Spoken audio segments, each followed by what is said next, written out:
केंद्रात आणि राज्यात आमची सत्ता आहे, त्यामुळे इचलकरंजीच्या विकासासाठी महापालिका निवडणुकीतही मतदान करण्यास सांगून सत्ताधारी जनतेची दिशाभूल करत आहेत. प्रत्यक्षात स्थानिक स्वराज्य संस्थांना नागरिकांच्या कर रूपातून जमा झालेला निधी दिला जातो. तो निधी कोणी रोखू शकत नाही. काँग्रेसचे प्रदेश उपाध्यक्ष व माजी आमदार रामहरी रुपन्नावर यांनी सांगितले.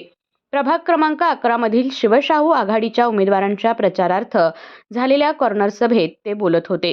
रुपन्नावर म्हणाले, खोटी आश्वासनं, भडकाऊ भाषण करून जातीपातीमध्ये भांडण लावून दंगल घडवण्याचा सत्ताधाऱ्यांचा उद्योग सुरू आहे.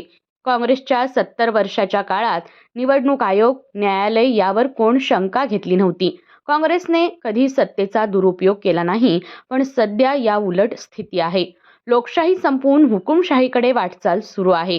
काँग्रेसचे प्रदेश सचिव आणि शिवशाहू आघाडीचे नेते शशांक बावस्कर म्हणाले, शहराचे शिक्षण, पाणी, आरोग्य, रस्ते, गटारी, कचरा यांसह मूलभूत आणि पायाभूत प्रश्न अनेक वर्ष जैसे थे आहेत.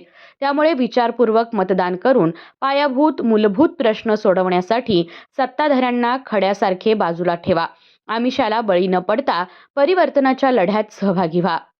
परवा राहुल आवाडे म्हणाले की केंद्रामध्ये आमची सत्ता आहे, राज्यामध्ये आमची सत्ता आहे, आणि मग बंटी पाटील साहेब तुम्ही कसा निधी आणणार?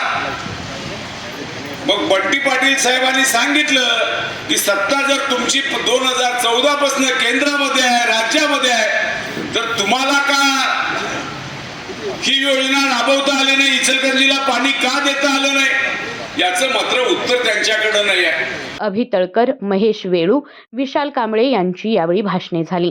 सभेस प्रभाग क्रमांक 11 मधील उमेदवार सरफराज खलिपा, नजीर फकीर, सरुबाई कांबळे, चंद्रभागा तळकर, राजश्री शाहू क्रांती सेनेचे प्रदेशाध्यक्ष राजेंद्र पाटील, अशोक सुतार, संजय हलसोडे आदी उपस्थित होते.